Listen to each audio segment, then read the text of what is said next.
Bienvenue sur Polyscope 360, voici l'essentiel de l'actualité. En RDC, nous parlerons de l'insécurité au-delà de l'Est, le défi de la gouvernance et de la sécurité nationale. En Tanzanie, on parlera de Cannes 2027, le pays accélère ses préparatifs et mise sur des infrastructures à la hauteur du rendez-vous africain. Et au Rwanda, nous reviendrons sur un financement entre le Rwanda et l'Union européenne, un financement de 40 millions d'euros pour une agriculture plus moderne et résiliente. Parlons tout d'abord de l'insécurité en RDC qui ne se limite plus à l'est du pays, une région marquée par des conflits armés tandis que d'autres provinces font également face à des violences internes qui posent la question de la gouvernance et de la sécurité nationale. Suivons les détails.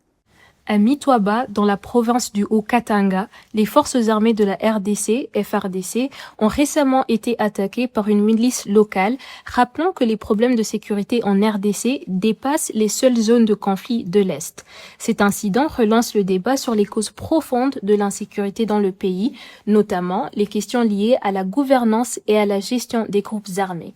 Des situations similaires sont également observées à Kinshasa, où les violences attribuées au groupe de jeunes délinquants, communément appelés Kuluna, continuent de préoccuper les populations. Si les problèmes internes de sécurité et de gouvernance ne trouvent pas de solution durable, leurs conséquences pourraient continuer à se propager au-delà des frontières congolaises et fragiliser toute la région des Grands Lacs. À moins d'un an du début des derniers préparatifs de la Coupe d'Afrique des Nations 2027, les trois pays hôtes, la Tanzanie, le Kenya et l'Ouganda, accélèrent la modernisation de leurs infrastructures sportives. En Tanzanie, les travaux au stade d'Arusha progressent à un rythme soutenu, témoignant de la volonté des autorités de respecter les échéances fixées pour accueillir la plus grande compétition de football du continent. Ce chantier relance également le débat en République démocratique du Congo sur la capacité du pays à réaliser des projets d'envergure lorsque la volonté politique et les investissements sont au rendez-vous.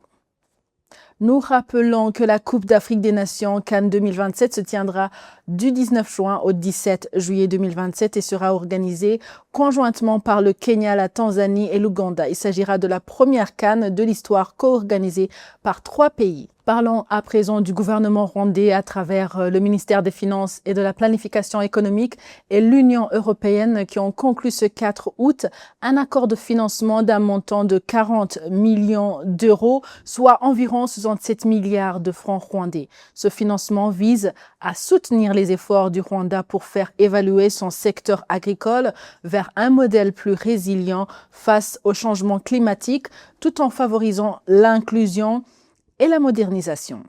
La signature a été effectuée au nom du Rwanda par le ministre des Finances et de la Planification économique, Youssouf Murangwa, tandis que l'Union européenne était représentée par son ambassadrice au Rwanda, Belen Calvo-Uyara.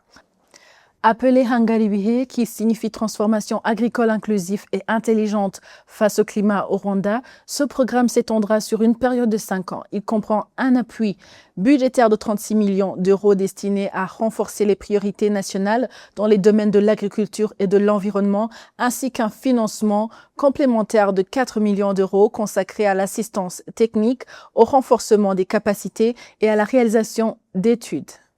Voilà, c'est tout pour aujourd'hui. À la prochaine et d'ici là, portez-vous bien.